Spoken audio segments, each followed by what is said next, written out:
Hello everyone, good morning. খুব সকাল সকাল ছাদে গিয়ে বসেছিলাম, পাখিদের খাবার দিচ্ছিলাম আর আমার তুতুন বুড়ি আমাকে সঙ্গ দিচ্ছিল। তো দেখো, আজকে একটা নতুন ভিডিও তোমাদের সাথে শেয়ার করছি। আজকে একটা রান্না করব, সেটাই ভাবলাম তোমাদের সাথে শেয়ার করি। আজকে যেহেতু নিরামিষের দিন, শুক্রবার আমাদের বাড়িতে নিরামিষ হয়। তো নিরামিষের দিনে আমার পতিদেবের খাওয়া নিয়ে বড্ড ঝামেলা হয়, কিন্তু ইদানিংকালেও একটা রান্না, পটলের একটা রেসিপি খুব ভালো খাচ্ছে, তাই ভাবলাম তোমাদের সাথে শেয়ার করি। তো চলো, সকালটা সুন্দর একটা পরিবেশের সাথে শুরু করলাম, তারপরেই কাজবাজে হাত দিয়েছি।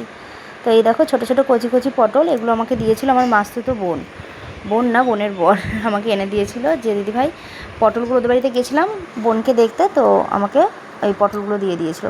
তো অনেক দিন আগেই দিয়েছিল, আর অনেকগুলো পটল দিয়েছিল, থাকতে থাকতে একটু শুকিয়ে গেছে। তো ভাবলাম যে কটা বেঁচে আছে সে কটাকেই আজকে রান্না করে ফেলি।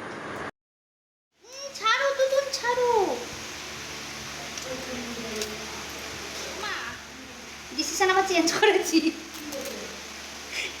পাগল হয়ে যাবো, পাগল বৌমা নিয়ে বলছি। তাহলে আমি তাহলে আমাকে একটা লক্ষ্মী ঠাকুর কিনতে দিলে ওই আসলে বসাতে দেবেন।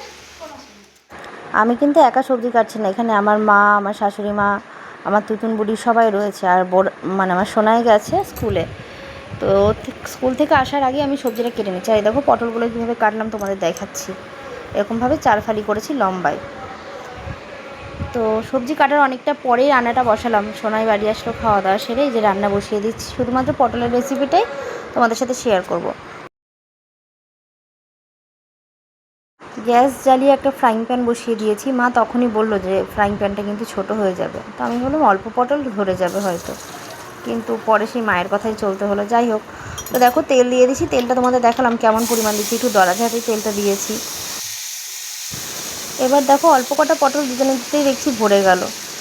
তো সেই জন্যই আবার চেঞ্জ করে দিয়েছি। আর এখানে আমি 3-4টে ভেন্ডি টুকরো দিয়েছি, ওটা তোমরা প্লিজ স্কিপ করো। ঘরোয়া রান্না, বুঝতেই পারছো, বাড়িতে সবার তো টেস্ট একরকম হয় না। আমার শ্বশুরমশাই পটলটা ভালো খায় না, সেই জন্য ওনার জন্যই টুকরো আর কি ভেন্ডি দিয়ে দেওয়া। তো তারপরে দেখো, সর্ষে দিয়েছি, কালো সর্ষেটা একটু বেশি দিয়েছি, সাদা সর্ষে দিয়েছি 1 চামচ মতন, আর বেশ অনেকগুলো বাদাম দিয়েছি, আর দিয়েছি 6-7টা কাঁচা লঙ্কা। তো ওটাকে একটু ড্রাই পেস্ট করে নিলাম, তারপরে একটু জল দিয়ে মিহি একটা পেস্ট বানিয়ে নিয়েছি। এই হয়েছে মশলা। আর এই যে আমি এখন কড়াইতে বসিয়ে দিয়েছি। কড়াইতে দেখো আবার একদম অল্প মনে হচ্ছে পটলটা, কিন্তু এই ফ্রাইং প্যানে না অনেকটাই ভরে গেছিলো, একদম নাড়ানো যাচ্ছিল না। পটল ভেন্ডিটা একদম ভাজা ভাজা করে নিয়েছি, দেখতেই পাচ্ছ। তারপরে দিয়ে দিলাম মশলাটা, আর এই মশলাটা একদম মিহি পেস্ট করেছিলাম, দেখতেই পেলে। আর সর্ষে দিয়ে আমি খুব বেশি নাড়াই না, ওই 2 মিনিট মতন একটু নেড়ে চেড়ে, একটু হলুদ দিয়ে আর একটু নেড়ে দিয়ে দিলাম জল। আর তোমরা চাইলে যদি বাদাম না থাকে, বাদামের বদলে তোমরা চারমগজ দিতে পারো, তিলও দিতে পারো, কিংবা যদি কিছু না থাকে সর্ষে বাটা দিয়ে যেমন পটল সর্ষে করে সেভাবেও করতে পারো। খুবই সাধারণ একটা রান্না, কিন্তু আমি আমার প্রসেসটা তোমাদের সাথে শেয়ার করলাম। আর এইভাবে খেতে আমার হাজব্যান্ড খুবই ভালোবাসে। নিরামিষের দিন থাকলে পরে এই পটলের সিজনে ওর শুধু মুখে এখন ইদানিংকালে একটাই কথা হয়েছে, পটল সর্ষে করো। আর বাড়িতে আমাদের পটল সর্ষে নিরামিষের দিনে হতে হতে না আমি পাগল হয়ে গেছি।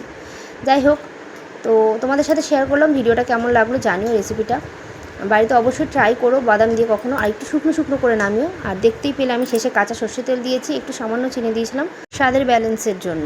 আর এই যে শুকনো শুকনো করে নামিয়ে নিয়েছি, এটা দিয়ে 1 থালা ভাত নিমেষে শেষ হয়ে যাবে। চলো তাহলে ভিডিওটা এখানে শেষ করছি। ভিডিও ভালো লাগলে লাইক, শেয়ার, সাবস্ক্রাইব করে পাশে থেকো।